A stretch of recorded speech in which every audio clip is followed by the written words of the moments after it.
Cabinet मंत्री ओम प्रकाश राजभर के बयानों से नाराज होकर सुहेलदेव भारतीय समाज पार्टी के तमाम मुस्लिम नेताओं ने आज भारी संख्या में इस्तीफा दे दिया है। उनका कहना यह है कि हम ओम प्रकाश राजभर के बयानों से नाराज हैं। क्यों नाराज हैं ये खुद बताएंगे। सबसे पहले अपना परिचय दीजिए और इतनी बड़ी संख्या में जो आप लोगों ने इस्तीफा दिया है, क्या वजह रही? देखिए, मैं जाफ़र नकवी हूँ। मैं उत्तर प्रदेश में प्रदेश संगठन मंत्री के पद पे कार्यरत था सुहेलदेव भारतीय समाज पार्टी में। और ओम प्रकाश राजभर जी का जो बयान है, जो ओम प्रकाश राजभर जी की जो नीयत और नीति और जो तमाम इस समय की सोच है, वो अपने आप को बहुत बड़े सनातनी नेता बनाना चाहते हैं। लेकिन वास्तविक तौर पे उनकी पृष्ठभूमि से पूरा उत्तर प्रदेश, पूरा भारत अवगत है। वो जिस प्रकार से नीतियों पर बात कर रहे हैं, इन्हीं मुसलमानों के वोट से उन्होंने पूर्वांचल में, इसी मुसलमानों के वोट से समाजवादी पार्टी में जाकर इन्हीं मुसलमानों के वोट से विधायक बन गए। उसके बाद यहाँ आके अपना गठबंधन करके मंत्री बन गए। लेकिन इन्हीं मुसलमानों से इस समय इनको सबसे ज़्यादा समस्या हो गई। इन्हीं मुसलमानों को इन्होंने आक्रांता कहना चालू कर दिया। इन्हीं मुसलमानों की नीयत और नीति पे जो इन्होंने शक करना चालू कर दिया। इन्हीं मुसलमानों की इमामबाड़े जो हमारे लिए पूजनीय, जो हमारे लिए हर तरह से हर सम्मान के लिहाज से है, उस पर इमामबाड़ों को इन्होंने बता दिया कि सरकार छीन लेगी और आप जो है बैठे रह जाएंगे। मुसलमानों की नहीं है, शियों की नहीं है, हमारे समुदाय की नहीं है। उसके बाद बात किया इन्होंने सालार गाजी का मामला हो या तमाम ऐसे मामला हो जिसमें सुहेलदेव समाज पार्टी के लोग जाके महाराजा सुहेलदेव के नाम के नारे लगाते हो। तमाम दरगाहों पर इस प्रकार से आप कोशिशें करते हैं कि जिससे स्थापित हो कि जो है सुहेलदेव समाज के लोगों ने ही सब कुछ कर दिया हिंदुस्तान में और किसी ने आज़ादी का कोई हिस्सा नहीं है। इस देश का मुसलमान 47 के बाद बाई चांस नहीं है, बाई चॉइस इंडियन है। इस देश का मुसलमान इस देश का सम्मान करता है, इस देश की न्यायपालिका, इस देश की कार्यपालिका। किस बयान से इनके आहत हुए हैं, क्या वजह रही? या नेपाल सीमा पर अवैध मदरसों को तोड़ा गया है, इस पर इन्होंने कुछ नहीं बोला? कौन से बयान ने आपको जो है वो आहत पहुंचाया? हिंदुस्तान में जिस संविधान को हम फॉलो करते हैं उसमें अवैध नाम की कोई चीज़ नहीं होती। मदरसे की जो क्रोनोलॉजी, उसमें मान्यता प्राप्त और गैर मान्यता प्राप्त तमाम दो चीज़ें होती है। इसके अलावा कोई और शब्दावली है नहीं। अवैध को आप पता नहीं किस हिसाब से आप जो है अपने आप को सत्यापन देना चाह रहे हैं। अवैध और गैर मान्यता प्राप्त में ज़मीन और आसमान का फ़र्क है। हिंदुस्तान के संविधान में हम लोग फॉलो करते हैं और उसी उत्तर प्रदेश की कार्यप्रणाली में मदरसे तोड़े गए, इससे आप लोग नाराज़ हैं? देखिए, मदरसे के तोड़े जाने से नाराजगी नहीं है। मदरसे के तोड़े जाने से नाराजगी अगर करना होता तो हम जाके वहां विरोध प्रदर्शन कर रहे होते, योगी आदित्यनाथ जी के सामने जा रहे थे। हमारी जो नाराजगी का मुख्य मुद्दा है उसके पीछे है कि उनकी तमाम वो नीतियां जिसमें वो अल्पसंख्यक समुदाय को टारगेट करते हैं। वो देश में कुछ भी होता है तो कहते हैं मुसलमान ऐसा है, वो कुछ भी होता है मुसलमान ऐसा है। तो मुसलमानों को आप कब तक अपना निवाला बनाएंगे? मुसलमान इस देश की राजनीति का हिस्सा है ना, मुसलमान इस देश की आबादी का हिस्सा है ना, मुसलमान इस देश का वोटर है ना। क्या मुसलमान को समाजवादी पार्टी या कांग्रेस ने खरीद रखा है कि हम उनके जो है गुलाम है? हम सुहेलदेव भारतीय समाज पार्टी के साथ खड़े हैं, हम भारतीय जनता पार्टी की नीयत और नीति के साथ खड़े हैं, हम नरेंद्र मोदी जी और योगी जी के साथ खड़े होकर हम देश के कल्याण की बात करें, हम देश के विकास की बात करें, हम सम्मान की बात करें। लेकिन ओम प्रकाश राजभर जी ने जिस मंत्रालय को वो खुद फॉलो कर रहे हैं, अल्पसंख्यक मंत्रालय में अवैध मदरसे आए कैसे? आप जो है मंत्रालय देखते थे, आपके ये बताइए अवैध मदरसे संचालित कैसे थे? इतने दिन से आप क्या कर रहे थे? खाली हाउ हाउ हाउ, हूटर चलेगा, प्रोटोकॉल चलेगा। अरविंद राजभर कहीं सिक्योरिटी मांगेंगे, कहीं ओम प्रकाश राजभर जी सिक्योरिटी मांगेंगे। मुसलमान को तुम गरियाओगे, उसके बाद तुम्हें सिक्योरिटी चाहिए। जेड प्लस सिक्योरिटी नहीं मिलने वाली है इस तरह के बयानों से, बल्कि देश का मुसलमान तुम्हारे खिलाफ जो है मुकदमा लिखवाएगा कि जिस प्रकार से तुम मुसलमानों को आक्रांता बताने लगते हो, जिस प्रकार से मुसलमानों को तुम देशद्रोही बताने लगते हो।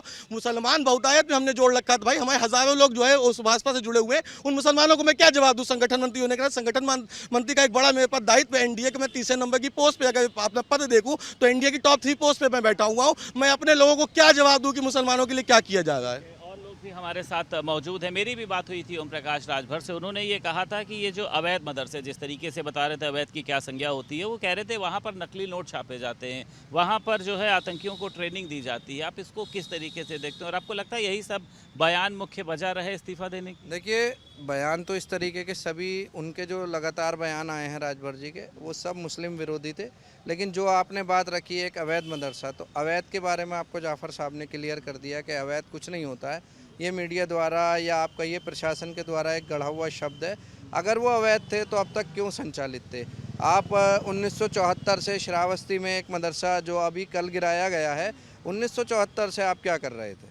अगर वो अवैध था, वहाँ नकली नोट छापे जा रहे थे, आतंकियों को फंडिंग हो रही थी, तो आप क्या कर रहे हैं? दूसरी चीज़ मैं यहाँ पर ये कहूँगा कि फंडिंग का स्रोत क्या है, आपने अभी तक ये नहीं बताया। आपने आरोप तो लगा दिया लेकिन आरोप की जड़ नहीं बताई। जैसे पहलगाम में अटैक हुआ है, पहलगाम में अटैक के बाद तमाम चीज़ों का खुलासा धीरे धीरे कर रहा है। एनआईए ने अभी पीछे बताया कि पहलगाम के लिए जो फंडिंग आई है वो मुद्रा बोर्ड पर जो 21,000 करोड़ की हेरोइन पकड़ी गई वो वहाँ से आती है। आपने वहाँ पे क्या किया? आपने मुद्रा पोर्ट को बंद किया? नहीं किया ना। तो आप सीधा मुसलमानों को हर चीज़ के लिए दोषी ठहरा देंगे, मदरसों को ठहरा देंगे।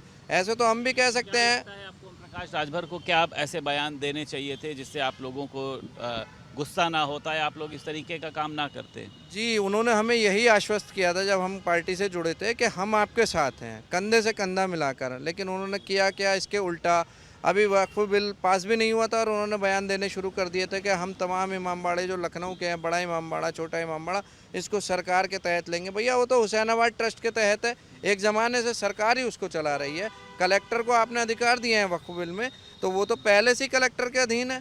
मुसलमानों के पास वो है कब, आप 8-10 दिन के लिए उनको परमिशन देते हैं बस, इससे ज़्यादा क्या उनके पास अधिकार है। आप वहाँ पे जाके रीलें बनवाते हैं, आप वहाँ पे जाके टिकट लगा के लोगों को देते हैं, तो आपने कहाँ कुछ कर रखा है मुसलमानों के लिए। ठीक है, हमारे साथ महिला भी मौजूद हैं। आप नाराज़ हैं ओम प्रकाश राजभर के बयानों से? जी, हम सहमत नहीं है, बिल्कुल सहमत नहीं है उनके बयानों से। हम जाफ़र जी की बयानों से सहमत है, जाफ़र नकवी साहब के। अच्छा, आज एक और कहा गया है all India Muslim personal law board ने कि सब घरों की अपनी बत्ती को बंद रखेंगे, वक्फ संशोधन कानून का विरोध करेंगे। उसको आप किस मायने में मानती हैं? अच्छा जी, बताइए। ये जो आपने कहा कि बत्ती, देखिए मैं इस बयान से मुस्लिम पर्सनल लॉ बोर्ड के बिल्कुल सहमत नहीं हूँ, इसलिए कि आप करने की बजाय सिर्फ दिखावा कर रहे हैं। अगर आपको कुछ करना होता तो आप उसके लिए सरकार के सामने एक शांतिपूर्ण विरोध प्रदर्शन करते। आप बत्तियां बुझा के क्या साबित करना चाहते हैं? जिन हिंदू बस्तियों में मुसलमान चुनिंदा हैं, वहाँ पे आप उनकी पहचान बताना चाहते हैं कि ये 4 घर जो हैं ये मुस्लिमों के हैं, कल को उनके ऊपर हमला आसानी से हो जाएगा।